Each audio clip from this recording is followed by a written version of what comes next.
And a quorum, so we could certainly get started.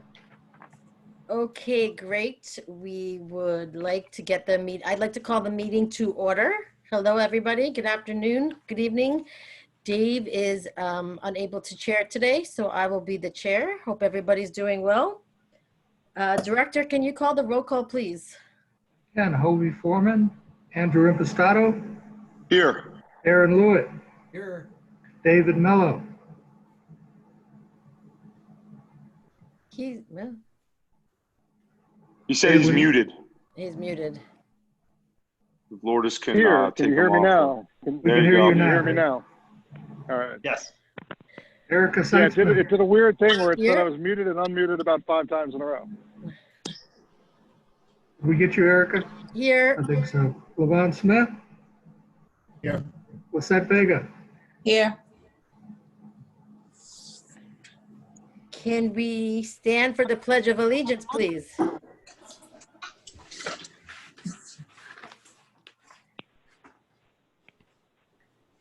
I pledge allegiance To the flag of the United United States of America and to the republic for which we stand, one nation, under God, indivisible, with liberty and justice for all.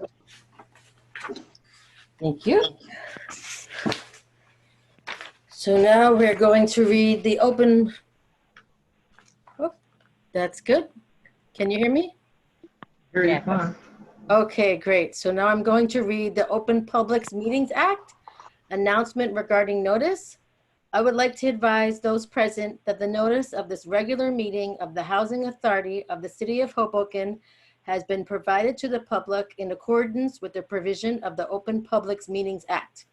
Notice of this regular August board meeting has been scheduled for Thursday, October 13th, 2020, was sent to the Jersey Journal, Star Ledger on Thursday, August 4th, 2020, as notification to the general public of said meeting and sent to the City Clerk of Hoboken on Tuesday, August 4th, 2020, with a copy of the agenda to be posted on bulletin board in City Hall, Hoboken Library, and Hoboken Police Department. I direct the minutes of this meeting to state that I have announced that the adequate notice of this meeting has been given as required by the Open Public Meetings Act. In addition, I direct the minutes of this meeting to state the following. As a result of the restrictions established by Executive Order 107, issued by the Governor of New Jersey with respect to the need to limit people gatherings to mitigate the spread of COVID-19, the meeting will be conducted exclusively through the use of communications equipment. This procedure is in accordance with NJSA 10-4-93, which states that a public body shall not be deemed to have violated any provision of the Open Public Meetings Act in conducting a meeting by means of communication or other electronic equipment. In addition, this procedure complies with Article 3, Section 7 of the Authority Bylaws, which allows for participation in authority meetings by members of the Board of Commissioners by means of telephone conference or similar communications equipment. And now, Madam Vice Chair, I can address public comment. In keeping with the Housing Authority's normal practice of affording members of the public the opportunity to comment at monthly board meetings, the Authority will be accepting comment during the meeting in one of 3 ways. First, comments can be sent by email to hha@myhhanj.com from now until 7:30 p.m. Second, beginning at approximately 7:30 p.m., the Authority will allow access to participants one at a time to comment using their telephone.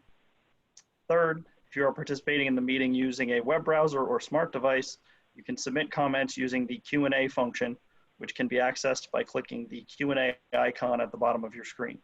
We ask that any member of the public who wishes to submit comment using the Q&A function try to limit themselves to a single submission rather than submitting multiple brief comments. Any comment received by 7:30 p.m., either by email or through the Zoom Q&A function, will be read aloud by an Authority representative for all attendees of the meeting to hear. Please note that the standard practice of the Executive Director and members of the board is to refrain from engaging in a back and forth discussion during the public comment portion of Authority meetings. However, in light of the ongoing crisis, the authority realizes that it may be necessary to address questions or concerns raised by the public related to COVID-19. On behalf of the authority, we thank you in advance for your patience and understanding. At this time, in order to allow more time for members of the public to submit comment in advance of 7:30, I recommend that the board consider adopting a resolution to reorder the agenda to allow the executive director to present his report. Do we have a motion to suspend the agenda to allow the executive director to go first and the public comments afterwards? Motion. Do we have a second? Second? Any questions or comments? Director, please take the vote. For Hobie Foreman, Andrew Impastato, Yes. Aaron Lewitt, Yes. David Mello, Yes. Erica Seitzman, Yes. Levon Smith.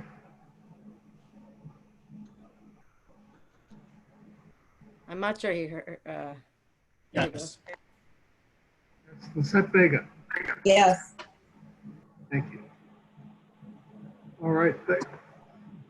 Thank you, Ms. Vice Chairman. I appreciate that.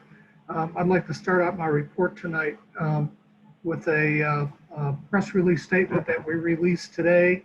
And it didn't go into my report, but I'll read from our press release that we put out today, put it on our website, and we're widely distributing it.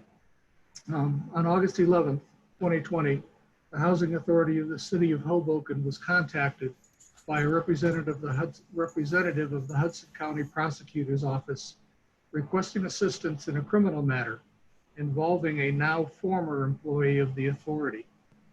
At that time, the authority cooperated fully with the prosecutor's office and with the Hoboken Police Department and is committed to continuing to assist in any way necessary. Upon learning of the details of the matter through an August 12th, 2020 media report, the authority took immediate steps to address the matter from a personnel standpoint. In addition, the authority has initiated a review of the matter to determine its ability to permanently ban the now former employee from entering Housing Authority property for any purpose. That's a statement from me.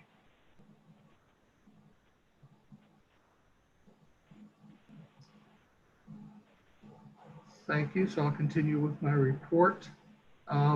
Just a note that I will be traveling next week, but I will be able to join some meetings that we have scheduled intermittently, and that I'll probably be quarantined a little bit after, a couple weeks after that. So, but I'll be continuing to work from home and from a distance. Well, I have been informed this week of an award of $34,000 from the Department of Housing and Urban Development through the CARES Act, which is focused on the Housing Choice Voucher Program and related expenses. This money will be used to equip the staff with any equipment it might need to work from home, PPEs, et cetera. We're waiting final HUD notification, and we'll report to you further on that. That's a brand new award. So we'll see exactly what we can spend that money on as we go further. HUD has made available funds to pay for COVID-19 issues, as we've talked about before. We do have a budget attached as part of my report today. And again, on my report, I'm a little sorry I got it there a little late for you today. But Emma will put together a report for the board on what we've spent so far out of the money that HUD is allowing us under COVID-19 special funds. And it shows that we're going to spend that money and plus a little more in order to deal with the issues that we're facing. Also, Emil has put together a analysis of what the COVID-19 issue is doing to us regarding lost rental income. We had a talk about that at our last meeting, and Emil, you want to take us through that uh, presentation just a little bit to explain what your analysis is? Sure.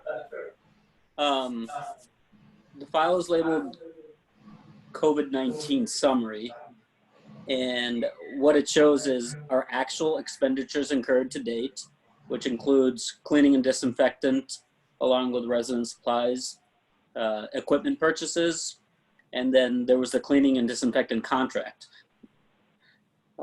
Additionally, there was payroll costs that's actual through July 31st. That is overtime and any additional work that's being done COVID related.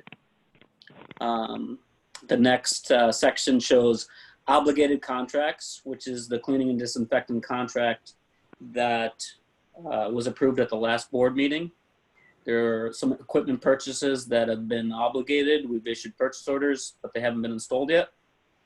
And then it projects out what we're anticipating our costs are going to be through the end of this calendar year. It shows that our total projected cost is $1,269,000. What HUD made available to us, excluding this CARES Act fund, is $1,118,000. So what that indicates is that we're going to lose about $151,000. Where's this? Sorry to interrupt. Where's this this report? It's an attachment to my executive director's report. Okay, sorry. Let me just pull it up. It's labeled 8/13/2020 COVID-19. And that's what you sent earlier today, right? Yes, sir.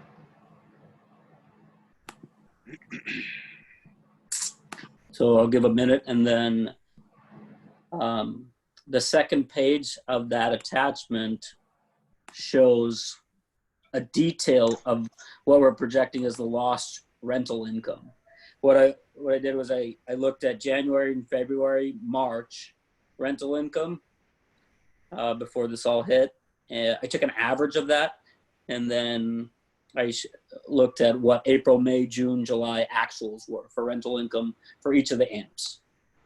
Each of the projects from Andrew Jackson, Christopher, Harrison, Monroe Adams, and Fox Hills. So down below, it shows a total for 2020.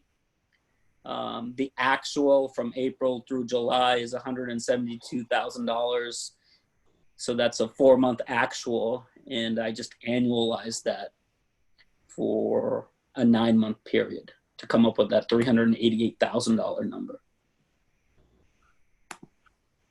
Do you have broken down on here payroll costs, salaries? I mean, that's a pretty broad, like, where do you have a more detailed where all those salaries went to and why and for what? Not in this file. No, I don't. Can we see that at some point? I mean, it says $156,000. Now that's overtime cost related to COVID? That is overtime costs along with personnel that have not been actively working. They've been out because they've been quarantined. They've been out because they had COVID. And that Okay, yeah, I'd like to see. I don't know about anybody. If you Wait, I could think see- Commissioner Smith had a question. Yes, that 388,000, is that lost money or is that just rent that's in arrears? So there's two different questions on the table. So I think Commissioner Impastato was asking about payroll costs, and then equipment purchases, lost rental income. Which would you like me to address first? Go to Pasato's question first. So payroll costs is $156,000. That's an actual through July 31st. I don't have that, but I can work on providing that as far as what the breakdown between overtime. I would think that's pretty important to see exactly where all that money went to and who and why and overtime for what. And I mean, yeah, I mean, absolutely. We need that detailed report. Okay. And my question was about the lost rental income. Is that complete loss, or is that rent that's in arrears and we anticipate not being able to recuperate? No, that's booked rental income. It's a projected through the end of the calendar year. What I did was I took what rental income was coming through in the first quarter of this year, January, February, March. I took an average of that by the amps. And then I looked at what was our rental income in April, May, June, and July, those 4-month actuals.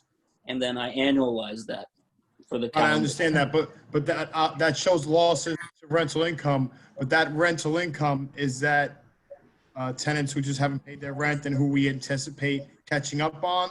Or is that money that we don't anticipate ever getting?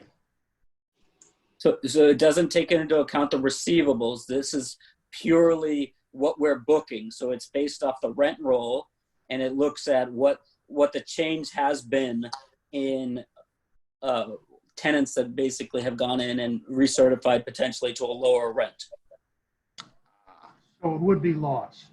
This is reflecting folks who lost their jobs, who got a automatic decrease in their rent. So it's really money that we won't be recouping. Are we asking that? Wait, Commissioner Impastato, do you have a question? Yeah.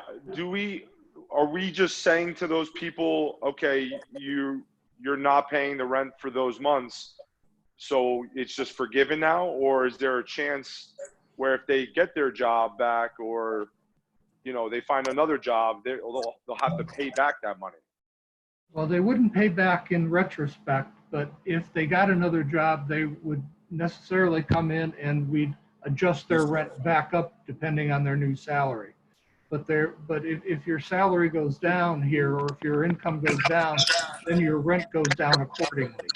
And then during the months that your income is lower, you pay us less rent. And then if your income goes back up, you pay us, we adjust that rent back up. But there would be no retroactive there, Commissioner Spato.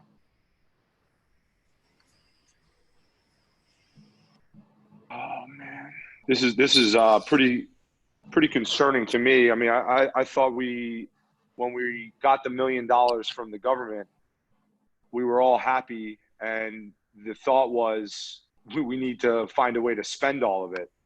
And now it looks like we don't have enough of it. So we either budgeted we didn't budget correctly. If anything, things have gotten better. So it's not like things have happened in the last 2 months or last month that we couldn't foresee. And it just takes into effect that maybe we spend money on things that we really should have budgeted more wisely. Like, for example, the cleaning contract for $100,000. Not to bring up past things, but I mean, to be losing money from $1 million that we got is I'm very concerned about.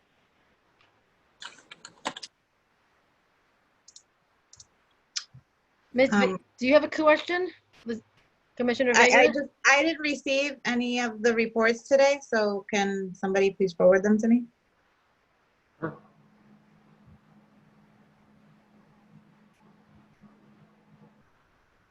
I think Lourdes is doing that right now.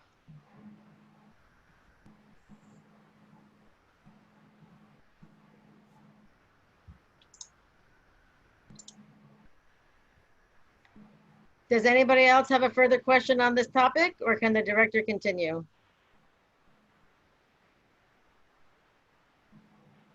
Can we get a comment from the director about Sure. how he thought how the $1 million was spent? And well, I mean, I think, in this COVID emergency, as we entered this thing in March, there's certain things that we had to do, and there's certain things we need to continue to do.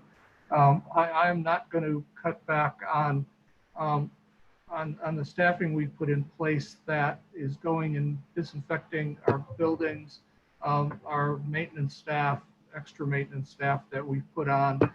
during the week and some overtime on the weekends to make sure that we're keeping our buildings disinfected as much as we possibly can. I think there's things that we just have to do with this COVID crisis that's here.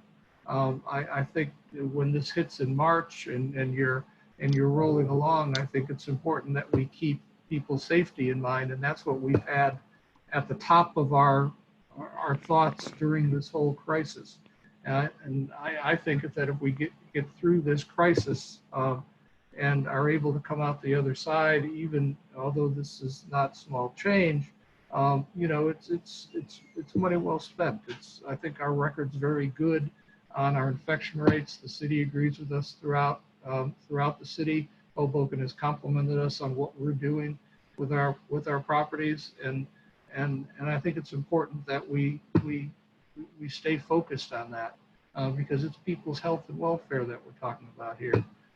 So, you know, as we go down on our projecting on more resident supplies, cleaning and projected costs and equipment, we can certainly attempt to cut back.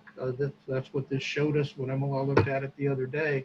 But I don't want to put people's health in jeopardy by not having the ability to pass out more masks to residents, to making sure that we have plenty of disinfectant on hand, to make sure that as we reopen our offices, that we have the protective shields for our desks as folks walk in. I think that's important stuff. And I think there's certain things I'm hesitant to cut back on too far, Commissioner. Does this include, I saw on the list of bills, there's Riccardi Brothers purchase of a hand sanitizer, $17,000, and also the S&H uniforms, $1,560. Does that include those amounts, Emma? Yes, it does. And what? Excuse me. Go ahead. I guess I could save the question for the list of bills if that helps. It doesn't matter. Whatever you Yeah, prefer, just- We might as Commissioner well comment Posada. now. We might as well comment now on it. Yeah. So I mean, what was the 17? It seems like that per item. I don't know what type of sanitizer wipes these were, but $17,000 seems like a lot for what we already had purchased 2 rounds of hand sanitizer for all the residents. So was this additional stuff, and why was the cost so much higher? So we purchased 2,000 packages of hand sanitizer packages. I believe there were 50 in a pack. I don't know exactly. I believe, yeah, this is probably the 3rd round, but those were distributed to all the residents, and the cost each, I think it was $8.99 a piece. $8.99 a hand sanitizer wipe, and this was the 3rd round. So we spent a total of almost $30,000 on hand sanitizer.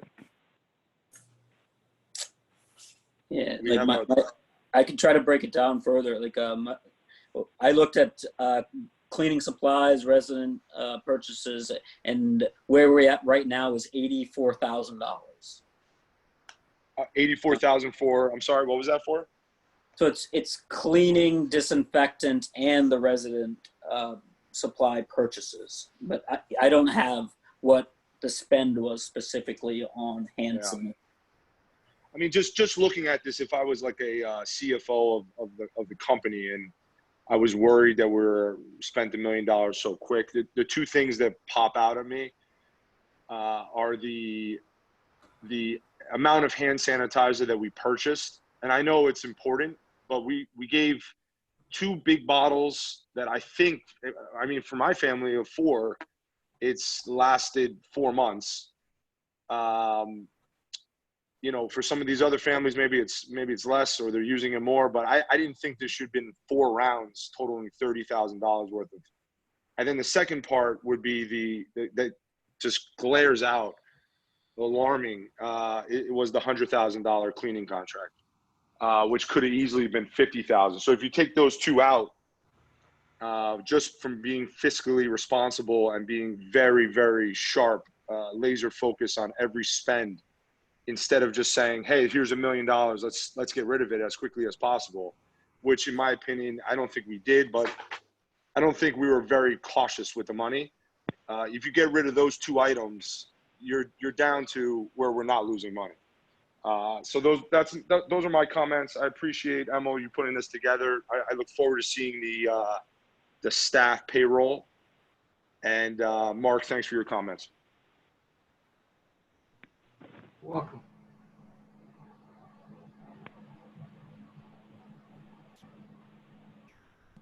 Director, do you have any additional comments for your report?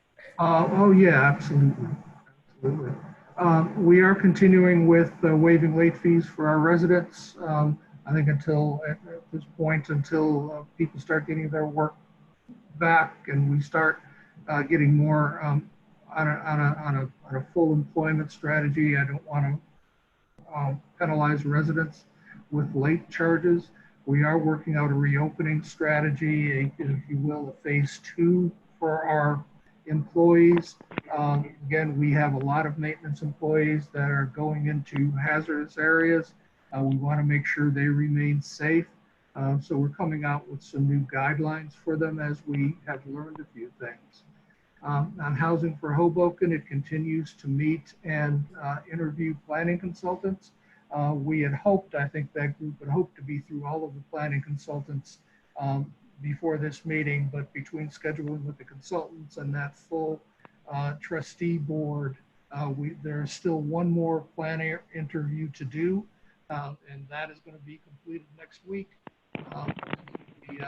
That group, I think, hopes to be back to the board very soon with the discussion Director, on a planner. Yes, Director, can you talk louder, or there's seems to be some audio interference? I can. I'll do what I can. Let me do Thank my you.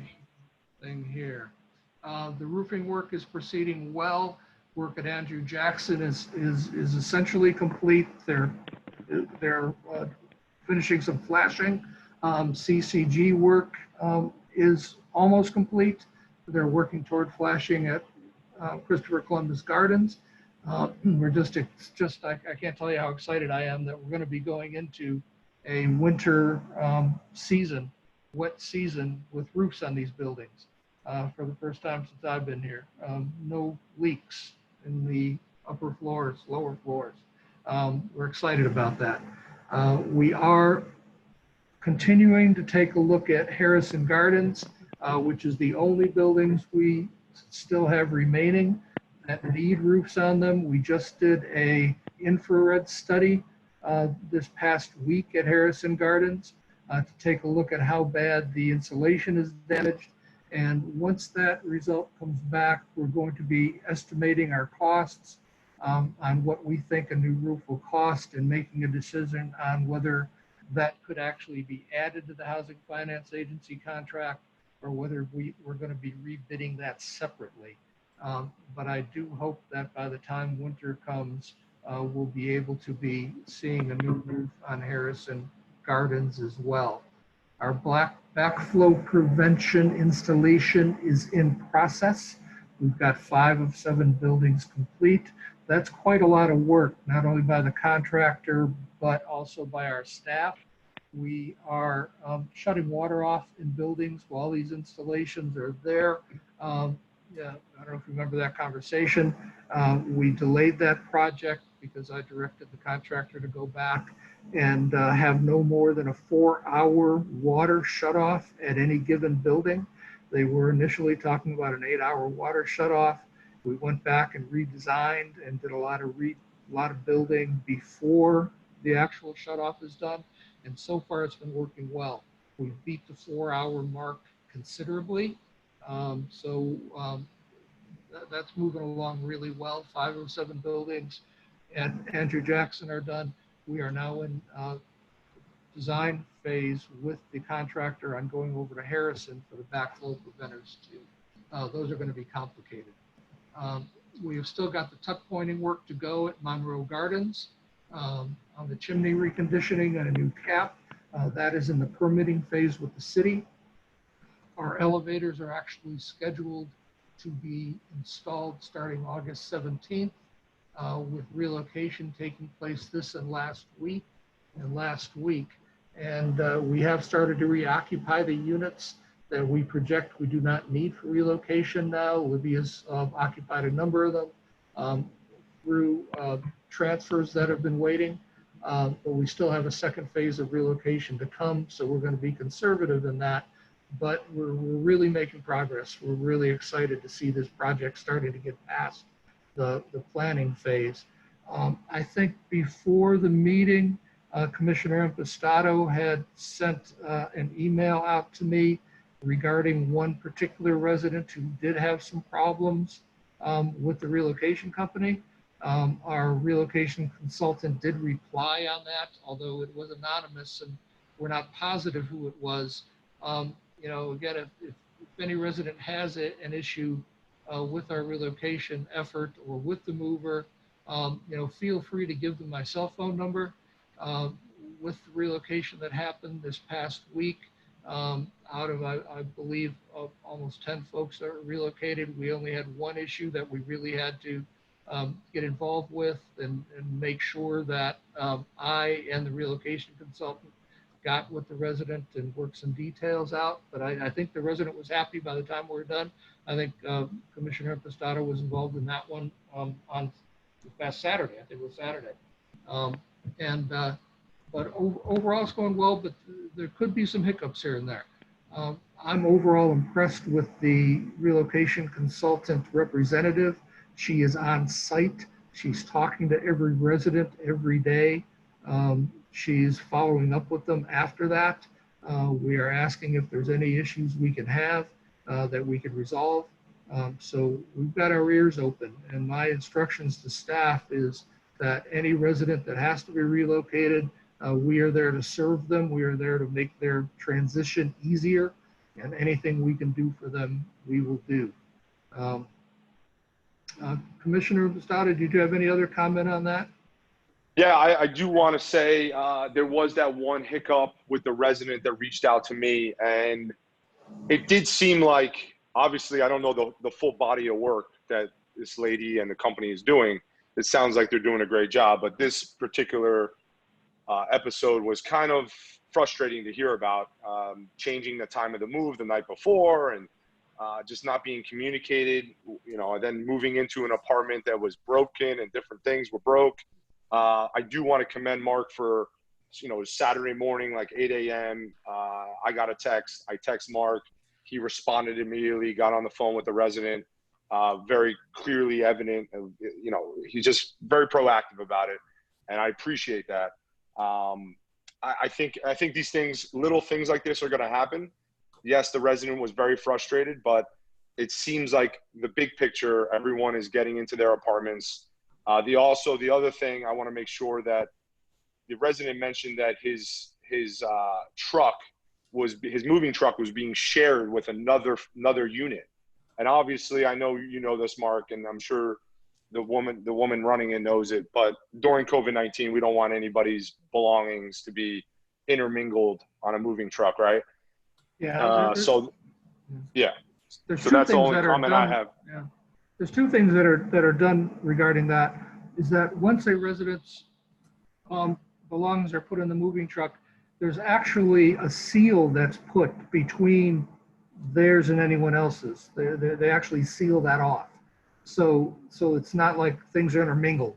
So that's the first thing that's done. We did have one resident that even with that seal was not comfortable with that. So we accommodated the resident. We went and dropped everything else off, disinfected the truck as is always done, and then came back to move their stuff individually. So we're wide open. I mean, if anyone's got a concern like that and says, you know, even though you're sealing it off, we're not comfortable having our stuff in the same place, we are happy to listen. So if anyone has that, give them my phone number, give them Ms. Nye's number. We'll make sure we accommodate them. Anyway, and Mark, while we're on it, are we going to be going into the units that the residents are leaving and repairing all the necessary things before they move back in? Yeah, at this point, we don't have a plan for a major renovation in those units.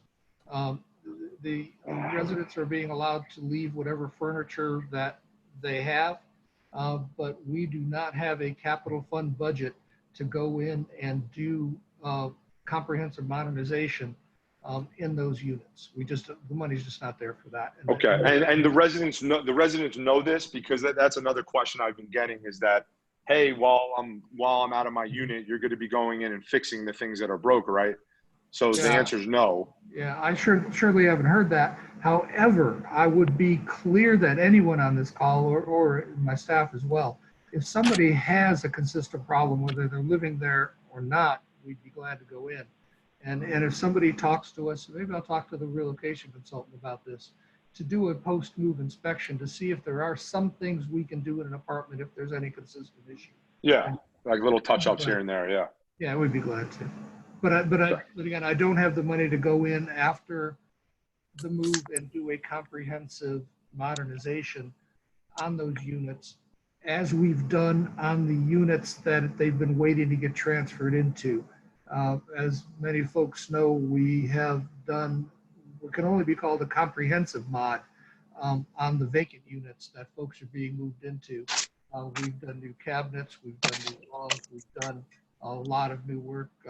Commissioner Lewitt was involved in that contract on the inspections to making sure those units were looking really, really good. So I think we're pretty comfortable with those units looking great as they move in. And we do have a budget as we move folks back and new folks move in for phase 2 to make sure we turn those units again to make sure they're in A1 shape when the second phase folks move in as well. But again, on the units folks are moving out of, beyond our general maintenance budget, we don't have specific side.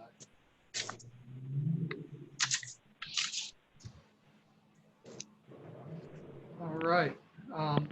Rad, we've got some movement. We did gain approval from the local government finance board this past Wednesday. I'd like to thank Attorney Fitzpatrick and our financial consultant, Lisa Petrosky, and the NW group. So we've got full approval from the state to move forward.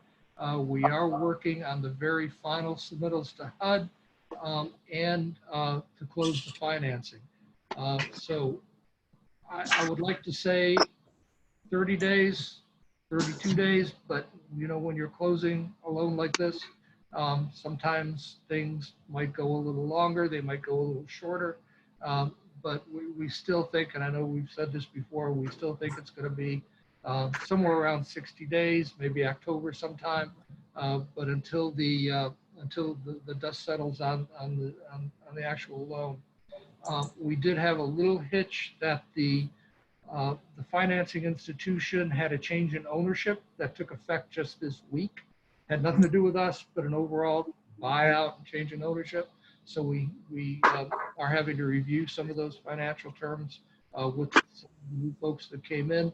We don't see any big issues with that right now, but everything takes a little bit of time, a couple weeks here, a couple weeks there. But that project is moving ahead. The boiler replacement contracts in full swing. We do have something before you later in a resolution on that. We have identified one more boiler that needs to be replaced. And we also found a number of pads that were under the boilers that needed to be reworked. You know, the old Hoboken things shifting down in our cellar areas and some of our boilers not on secure pads. We'll be talking about that in our resolution here in a minute. We do have a bid proposal out for repair of gates at Fox Hill and Adams Gardens. This is something I wanted to do for a long time. You know, the gates at Fox Hill haven't closed for a long time. So we're looking for a good repair on the gates at Fox Hill and Adams Gardens. An Adams Sewer project is starting on Monday. If you'll remember, we put this project on hold at the beginning of COVID because we did not want a contractor rolling in the door to an elderly building. We have worked out a COVID-safe procedure with the contractor to come in and replace the sewer lines at Adams. These lines, to remind you, run right through the middle of the lobby, parallel to the elevator doors. So as we replace these sewer lines, we are going to be putting one elevator out of service, working on that side of the lobby, putting everything back together, putting that elevator back in service, then moving to the other side of the lobby with a plastic and sealed off area with a separate entrance and exit for the contractor. So as our residents walk in, they will not be subject to being open to the contractor or the work that the contractor is doing. Once the two sides are done, there'll be about a day's work of joining these two sides, and we will have a new sewer line running under the lobby at Adams.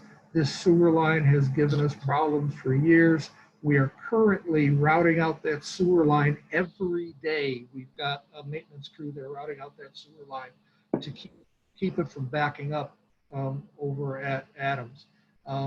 Many of you know the base over at Adams is not just a floating slab, it's a structural slab. So this is quite a big project to break through that structural slab, make sure everything's solid, and put it back together with the right support. So we're looking forward to that project getting done. Once it's started, it's only going to take about 2 weeks. So we should be in and out of there. We're expecting to start this coming Monday. Compactor replacement contract is before you tonight with the service contract for our compactors. I did on management. I did include the admissions and continued occupancy policy in your executive director's report today, so we got that to you. Grant writing and project management consultant has started working on an RFP for Section 8 Housing Choice Voucher project-based units. We've had a couple good meetings with them already. We would hope that within about 30 days, we should be able to have that RFP out in the street. The Housing Choice Voucher annual inspections have been delayed, and we have issued new vouchers to prospective Housing Choice Voucher recipients. We will be issuing another 20 in the coming couple weeks. We do anticipate opening up the Section 8 Housing Choice Voucher waiting list in September. We're looking at some alternatives on how to open that list up efficiently and effectively. We are leaning toward an online system at this point, and I'm talking to a couple of companies that have done this before to help us out with getting our Section 8 waiting list back out on the street. One thing we don't want is 200, 300 people lined up outside of our offices applying for Section 8 voucher assistance. But it's time we did open up the waiting list. Normally, the way I've done it in my career in the past is to have it online and then do some type of a lottery system. So we're working out some of the details on that as we speak. We'll be talking to you about that before we do it. Maintenance. Hey, hold on. Hold me one second. I think Commissioner Lewitt has a question. Oh, sorry. Thank you. Question, which of the Section 8 pieces that you just spoke about would have an impact on the Y building, the 92 units? Well, it depends on if they put in the proposal for the RFP for that the management grant writing consultant is working on. So it would be that one. Okay. Yeah. Thanks. We've been actively waiting for that, so I'm excited about getting that up off the ground. Maintenance has been working on that disinfecting and addressing the emergency work orders. You know? I list these out, and this isn't everything, but I just want you to, as you go through this and as you see my report on page 5, I do list out some of the items that the management, site-based, and central maintenance employees have been working on. And I want to say these aren't regular routine maintenance items. Their routine maintenance is above and beyond this. Hi, did everybody get thrown off or just me? I can hear you. I know, but were you, I don't know, somehow I got cut off and it brought me back in. Did No. anybody else get cut off? No. No, I'm still on. All right. All right, Phyllis, well, welcome back. And we do have a recording, so we'll be able to take a look at that. I was making the point that the age and condition of our buildings is not normal maintenance. The age and condition of our buildings, when we have water main breaks under our buildings, and we have multiple floor leaks, when we have main stacks splitting, when we've got toilet waste assemblies, they call them F&Ws in maintenance, down under the toilet, which is the assembly of the lead bend and the stuff that goes into the main sewers, are consistently breaking. They're old. They're past their useful life.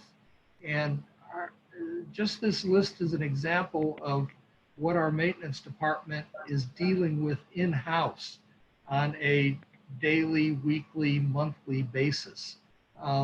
They are going in and repairing this stuff. When you have a leak on the 5th floor and it trickles down 5 floors, I know it frustrates residents. It's hard, but our pipes are old, our connections are old.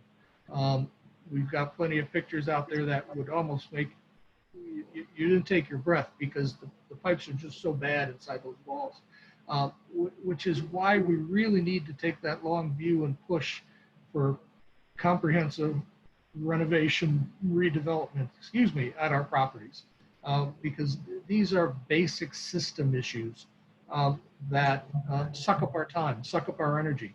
I'm committed with the staff that as these occur, when we have that leak on the 4th floor, we're going to go fix it.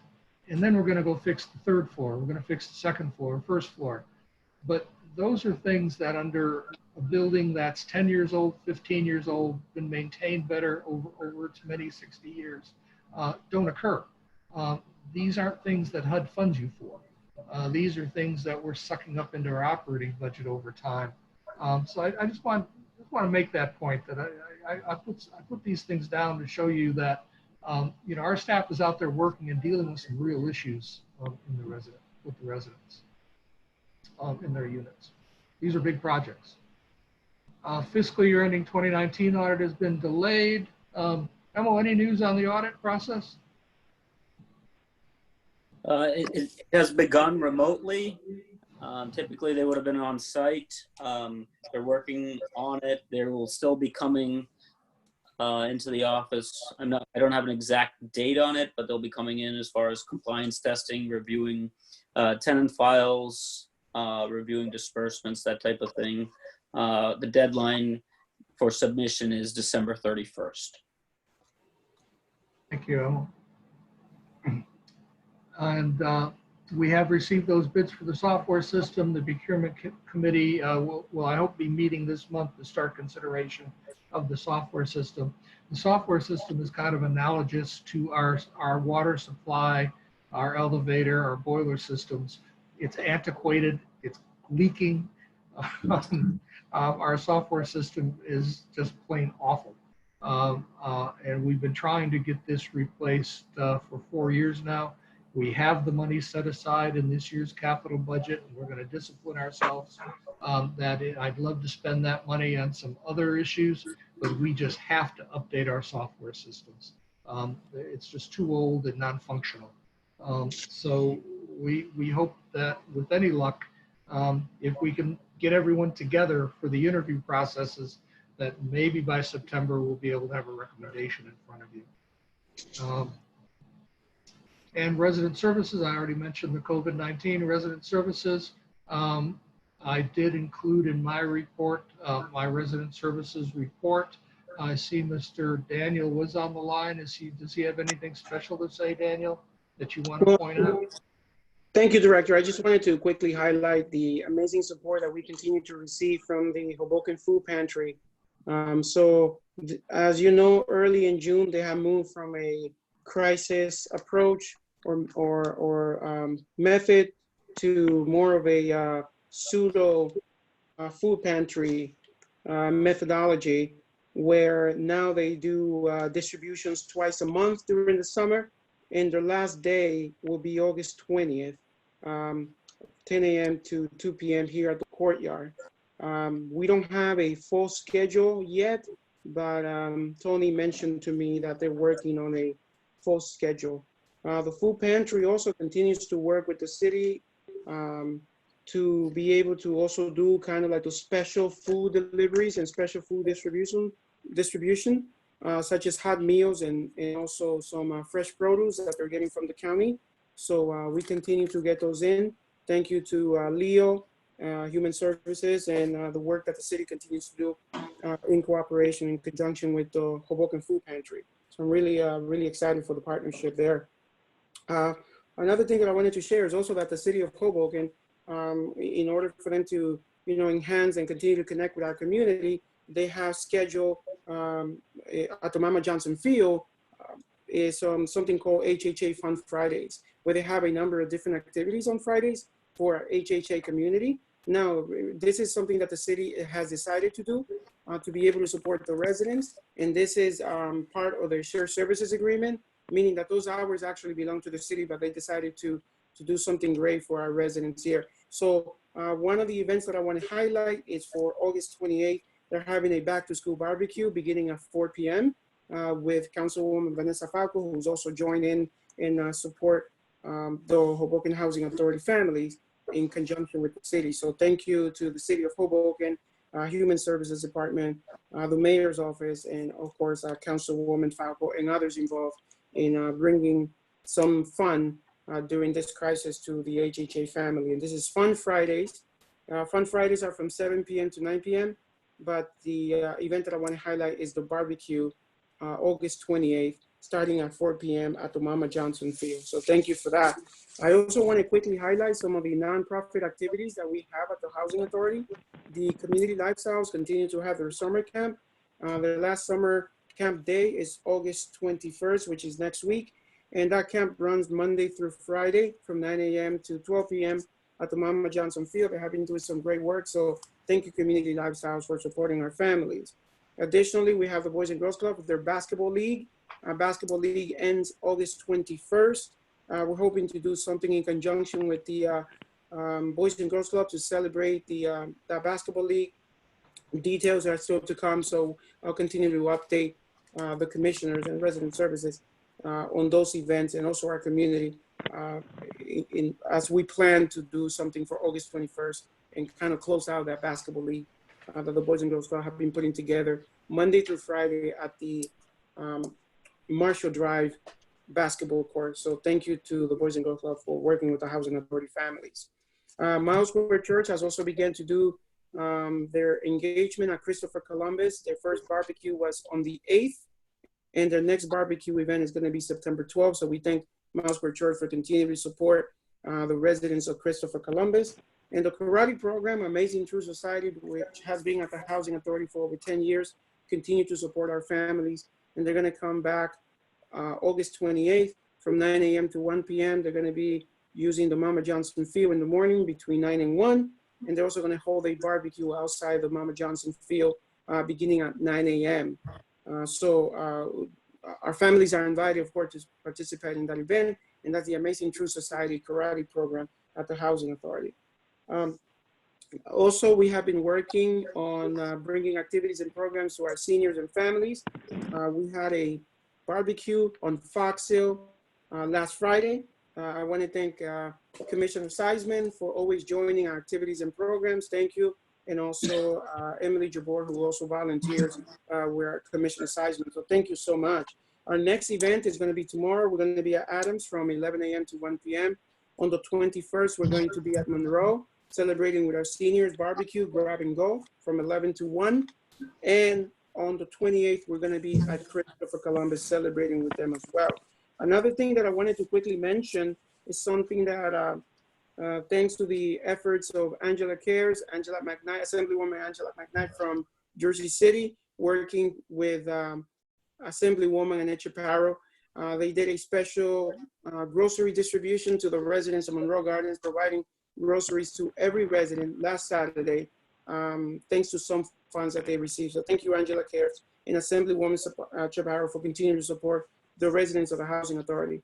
I also want to thank publicly the city of Hoboken, Commissioner Impostado, Commissioner Seisman, Emily Jabor, and many other donors that continue to support our families with either funding to support many of our activities, as well as donations that continue to or help us in terms of providing those activities and programs that our residents enjoy.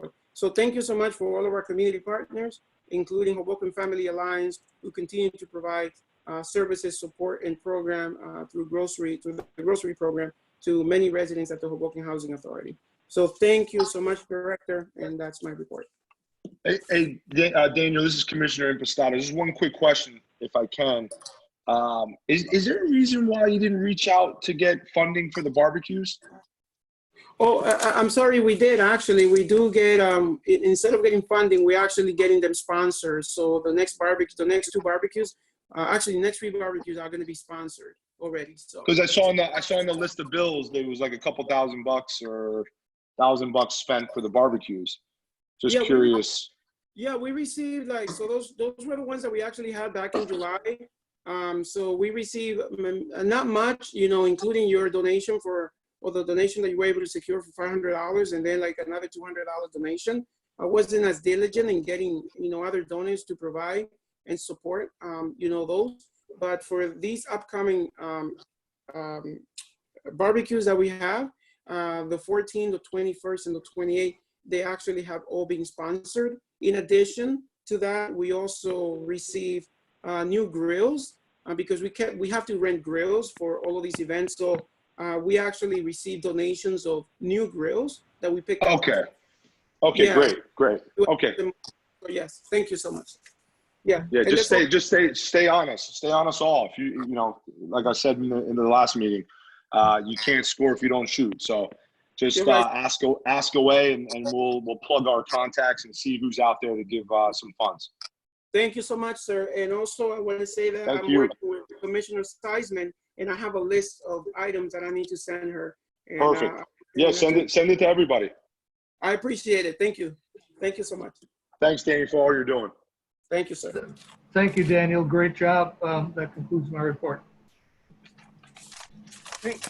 And we move on to the public portion. Do we have people waiting, Matthew? I see Barbara Reyes is on here. Should I allow her if she's gonna make? Sure. Yes, please. Good evening, Ms. Reyes. How are you? Hi, how are you? Good, thank Hello, you. how are you? I was just listening in, but I just wanted to point out that I was able to attend a security meeting, I guess you would want to call, with the Hoboken Police Department. And one of the things that I actually, that some of the residents put together down here, and because of the issues that have been going on, which the director is well aware of, I just wanted to say that, as I stated at that meeting, was that recently the Housing Authority did put some signs on the doors, letting the residents know that anybody that is caught tampering with the doors, that the resident will actually be held responsible for it. And I want to say that that has really deterred a lot of the people from doing what they did previously on the doors, especially in my building. That's not to say that everything has completely stopped, but it has helped a lot. So I wanted to thank the director for taking action and actually putting that out there for the residents and everyone to see that they will be held accountable when things happen. So thank you, Director. I also wanted to inform you guys that as you all know, I work for Hopes, and we're back in our office. We just started this past week. We are not accepting clients into the office because we're putting up barriers on the desk, but we are still working with them remotely via phone, Zoom, and so forth. And I know that my director has met with the director in trying to work out ways to bring the services directly to the seniors in the senior buildings, because many of our clients are seniors. And we would provide all the everything that we would need, computers, anything that's needed, we would provide that. We just need some space. to be there on certain dates, have staff available so that they're not coming out, they're staying in the location. So thank you, Director, for meeting with Ms. Mercado on that. And if you guys come across any family that has any specific need, and you guys can't cover it, please feel free to contact me. I will work with my director and my CEO to see if we can assist the family any way we can. Thank you very much, Ms. Reyes. Thank you. Lourdes, do we have anybody else who'd like to speak on part of the public comment section? I have Mr. Fox here. I'll allow him. I'm not sure if he wants to, but I'll allow him. Thank you. Good evening, Mr. Fox.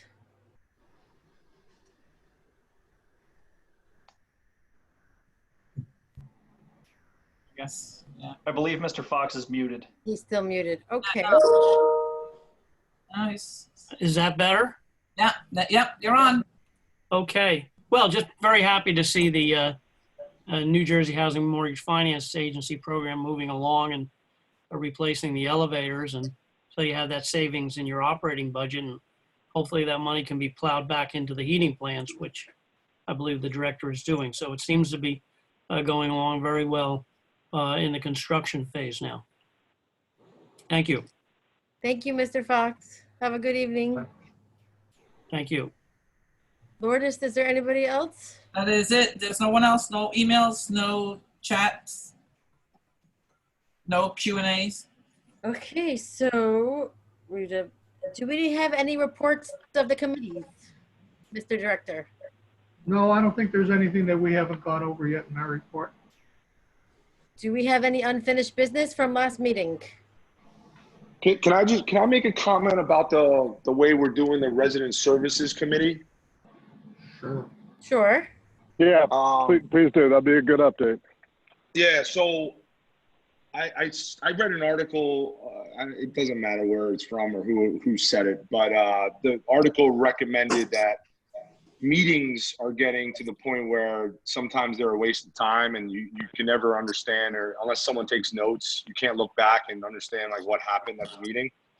And to be more efficient, some companies are turning to just emails. So our resident services meeting now is done by an email that is sent by Director Recco, kind of going over exactly what, he would address at the meeting.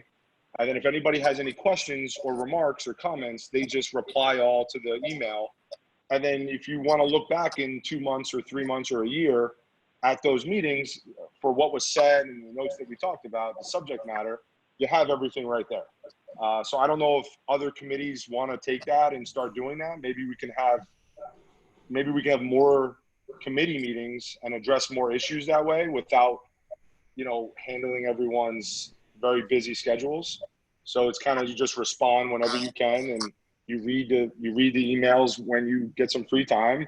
And if you have a question, you pop it in, and now you don't have to take an hour of your time and sit on a phone call and, kind of just not waste time, but not be as efficient as possible. So I just wanted to mention that. Thank you, Director, Commissioner Impastato. Thank you. I'd just like to respond to that. I tend to disagree, Commissioner Impastato. I think, especially in a committee, we would want to get together face to face and kind of hash things out. Maybe over the course of, a committee meeting, and then having an issue that they're working on, you can start an email chain on a particular issue. But to have the meeting through email, I would tend to disagree with that. It could also be depending on the committee. It may work for one, it may work for the Resident Services Committee, but it may work for another. Or maybe we can have an option of doing what works for each committee. Yeah, and if I could make a point, Erica, I think, Andrew, part of the reason, and I don't want to speak for you, but I think part of the reason why you went to this is because when COVID started, we began meeting twice a week, just because there were so many unknowns and that would affect our residents, and we wanted to get constant updates on it.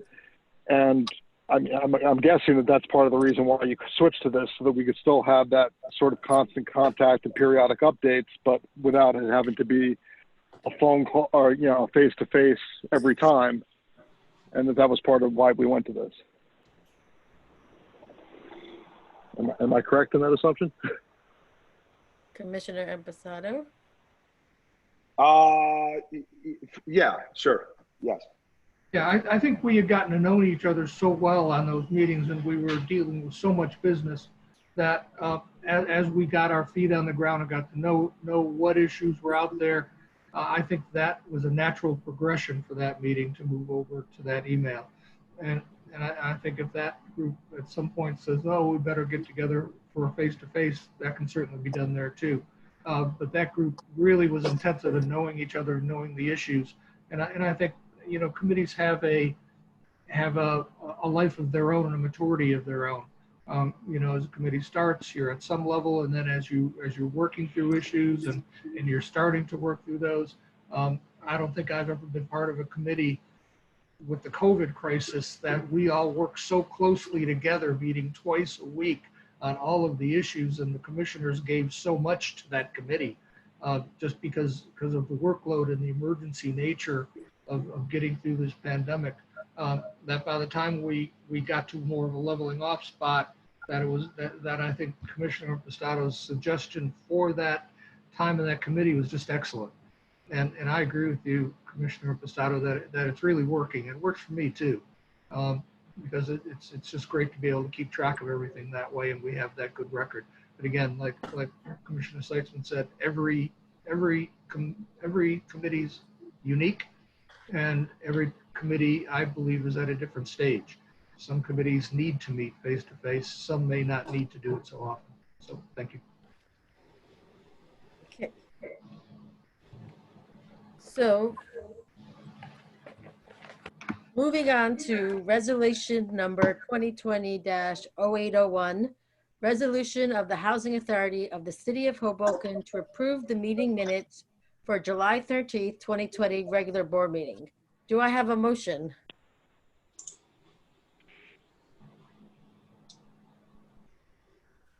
Motion. Do I have a second? Second. Any questions?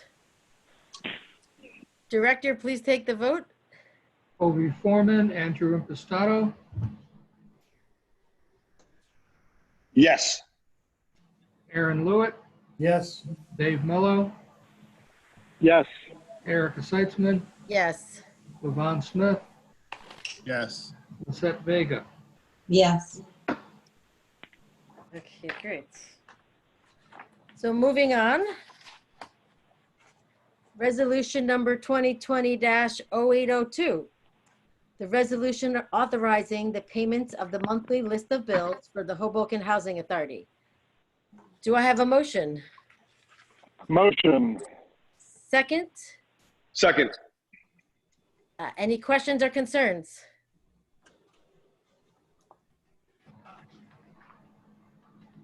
Director, please take the vote. Ovi Foreman, Andrew Impastato, Yes. Aaron Lewitt, Yes. David Mello, Yes. Erica Seitzman, Yes. Levon Smith, Yes. Lisette Vega. Yes. Moving on, resolution number 2020-0803, a resolution of the Housing Authority of the City of Hoboken to increase the amount of the contract for dwelling unit improvements at Andrew Jackson Gardens, Harrison Gardens, and Adam Gardens. Do I have a motion? Motion. Do we have a second? Second. Any questions or concerns or comments?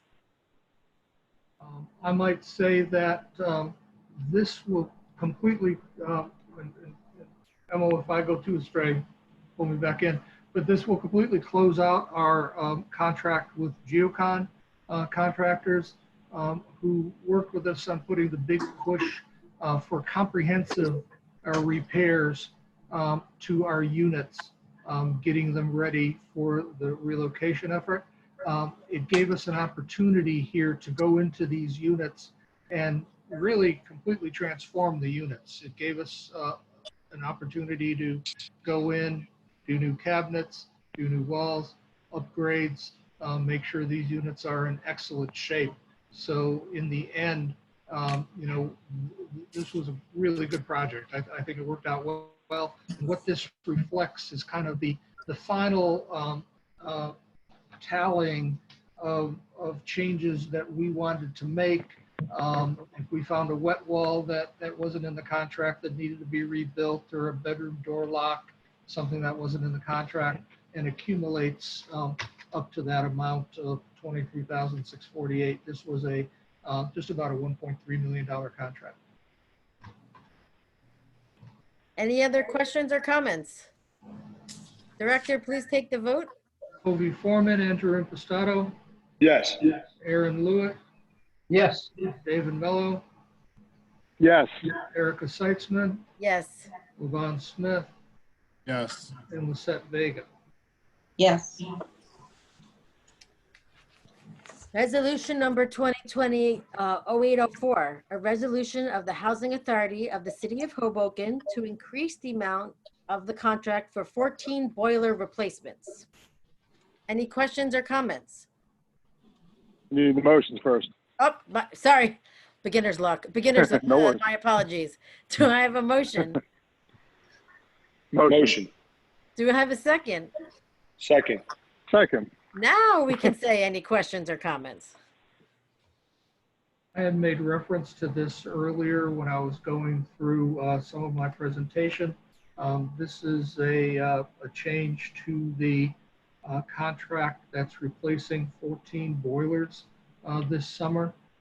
We did find that a number of the pads that were under the boilers that were going to be replaced were weak or moving. So we instructed the contractor that we wanted to repair that while we were there. And then the other thing we had was one boiler that we discovered was having problems. So we thought that this was the perfect time to jump on that boiler as well and get that boiler replaced while this contractor's here. So we're all set for this next winter. Any further questions or comments? Director, please take the vote. Kobe Foreman, Andrew Impastato, Yes. Aaron Lewitt, Yes. David Mello, Yes. Erica Seitzman, Yes. Levon Smith, Yes. Lisette Vega. Yes. Resolution number 2020-0805, a resolution of the Housing Authority of the City of Hoboken to reject all bids for the maintenance and servicing of boilers and associated mechanical equipment contracts. Do I have a motion? Motion. Do I have a second? Second. Any questions or concerns? I'll make a comment that we only had one bid that came back on this, and so we would have rejected it anyway, because we're definitely looking for two bids. If we only get one, we usually reject it. Mark, Mark, can you say that again because you broke up? Sure. I was saying that we only had one bid on this contract, so we would have probably rejected it anyway to go back out, because we like to get two bids or four more, but also that the price we thought was high. So we're comfortable with rejecting this and going back out for another cycle of bid. We are covered with our maintenance and service contract on our boilers. We have some time to do this, so we're recommending we reject and go back out. Any further questions or comments? Director, please take the vote. Hovey Foreman, Andrew Impastato.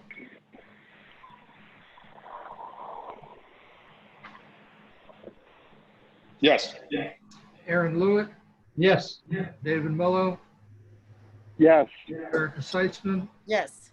Levon Smith. Yes. Lisette Vega. Yes. Resolution number 2020-0806, a resolution of the Housing Authority of the City of Hoboken to award a contract for trash chute maintenance services. Can I have a motion, please? Motion. Second. Second. Any questions or concerns? Emil, you want to make a comment on this one, Emil? This is a contract for the maintenance of our trash compactors in all of our 7-story buildings, or senior buildings in Harrison Gardens. Includes service calls, in addition to tri-annual cleanings of all the compactors and the chutes. In addition, it includes a replacement of 6 compactors. Thank Which you. we're really looking forward to. Does anybody have any other questions or concerns? Director, please take the vote. Obi Foreman, Andrew Impastato, Yes. Aaron Lewitt, Yes. David Mello, Yes. Erica Seitzman, Yes. Levon Smith, Yes. Lisette Vega. Yes. Does anybody have any new business to discuss?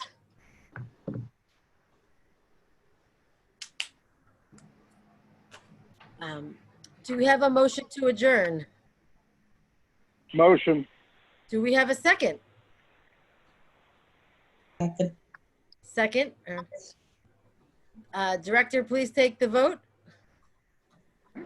Obi Foreman, Andrew Impastato, Yes. Aaron Lewitt, Yes. David Mello, Yes. Erica Seitzman, Yes. Levon Smith, Yes. Lisette Vega. Yes. I would like to thank you all. Thank you. Thank you. Thank you, and have a good night, everyone. Good night. Nicely done, Madam Vice Chair. Thank Very good, you. Erica. Great job, Erica. Have a good night. Good night. Bye, everyone. Thank you, Lourdes. Hey, Danny. Hi. Hi, Danny. Can you email me your report? Sure, I can do that. Do you know my email? I can tell you. I got it from Lourdes. Okay, thanks. No problem. Just because like the sound was going in and out sometimes. That's Yeah. okay. I'll send you the whole thing. Make sure you get the recording too, Phyllis. Huh? Yes, Lourdes, you'll send me that, right? Yes, dear. And happy birthday. Oh, it's your Thanks. birthday. I think it was just like 5 sentences that I missed. Really? Okay. When it froze. Oh, you're looking younger every year too. Okay. You know what it is? It's my hairdo because I hated the girl that cut my hair moved to Arkansas, so I went to this new guy, Sure. and my hair is so short that Great. it's like as short as yours. That's great. Almost. Thank Almost. you. Not quite. Not quite. And Lourdes, great job. Thank you. You did it. How are you feeling? It's fun. I You're right there. love it. Yeah, I'm looking at the panel and attendees, and I can tell who it is, who it's not. It's and I don't know how Phyllis got kicked out, but I'm glad you came back in, girl. Yeah. I just got like kicked out. I don't know why. Yeah. It never Yeah. happened before. Yeah, well, it'll happen. So, I guess so it's again, the 13th. That's what. Yeah, it's the 13th. and Not Friday, but Thursday. Lourdes, we'll check in on each other in the morning. Yes. Good. Very good. Thank you. All right. Thank you. Bye. Great job, everybody. Thank you. Bye. Bye. Bye.